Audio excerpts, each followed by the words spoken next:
करने का प्रयास किया जा रहा है। एक दूसरा मी तुम्हाला एक प्रश्न विचारतो. मला असं वाटतं की आपण थोडासा इतिहास माहिती नसेल तर सांगतो. पेशव्यांच्या काळामध्ये मला असं वाटतं 3 संस्थानं उभी राहिली.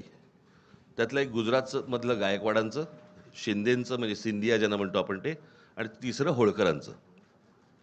बरोबर? जे साम्राज्य उभं राहिलं ते बडोद्याचं साम्राज्य उभं राहिलं, जे मराठेशाहीचं साम्राज्य आहे. बरोबर? मग त्या बडोद्यामध्ये सगळे मेयर गुजराती का होता तो?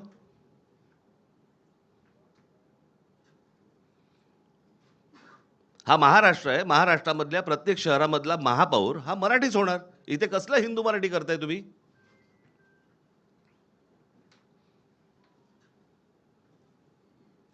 आणि मी त्या दिवशी म्हटलं नाही का तुम्हाला की आम्ही हिंदू आहोत, हिंदी नाही आहोत. तुम्हाला महाराष्ट्रातल्या या शहरांमध्ये मराठीचा मान हा तुम्हाला राखलाच पाहिजे.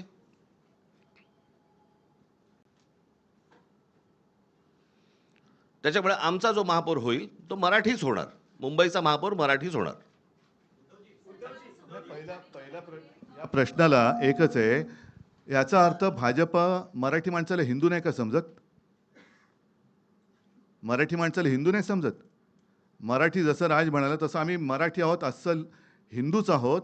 आणि अगदी संयुक्त महाराष्ट्रापासून जो मुंबईसाठी लढा दिला गेला त्याच्यामध्ये आत्ताचा भाजप किंवा तेव्हाचा जनसंघ हा कुठे होता? हा कधी मराठी माणसांच्या आणि हिंदूंच्या बाजूने उभा राहिलाय?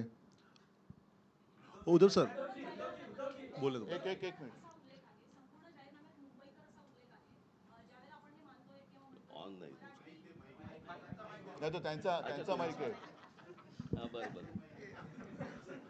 ज्यावेळेला आपण हे म्हणतोय की मुंबईमध्ये मराठी माणसावर अन्याय होतोय आणि तुम्ही तो मुद्दा घेऊन पुढे जात असाल तर या संपूर्ण वचननाम्यामध्ये मराठी माणसासाठी अशी कुठली वचनं आहेत? कारण त्या प्रत्येक ठिकाणी मुंबईकर असे उल्लेख पाहायला मिळत आहेत. याचं कारण असं आहे की हा निवडणूक आयोगाला पाठवला जातो आणि त्यांच्याकडनं सँक्शन होऊन येतो. आम्हाला माहिती आहे आत्ताच्या सरकारमध्ये काय परिस्थिती आहे. आम्हाला मुंबईकर म्हणजे मराठी माणूसच सांगायचं आहे, परंतु त्यांना जर समजा मराठी माणूस याच्यावरती जर रिजेक्ट झाला असता म्हणून आम्ही मुंबईकर टाकले. अजून काही? म्हणजे ही सगळी आश्वासनं मराठी माणसासाठी असतील असं मानायचं का? अर्थात. अहो, साधी एक गोष्ट सांगतो. आम्ही केलेल्या कामाची एक पुस्तिका आणि त्याच्याही बद्दल आदित्यने एक प्रेझेंटेशन दिलं होतं NAC तिकडेच. हे काल डोमकावळे जमलेलं त्याच डोममध्ये. आणि त्याच्यानंतर एक कोरोनाच्या काळात केलेल्या कामाची आम्ही पुस्तिका केली. ती पुस्तिका त्यांनी रिजेक्ट केली. आता ते तर मी काय थांबणार नाही. ते तर पुस्तक मी बेधडकपणाने वाटणार. निवडणूक आयोगाला जे काय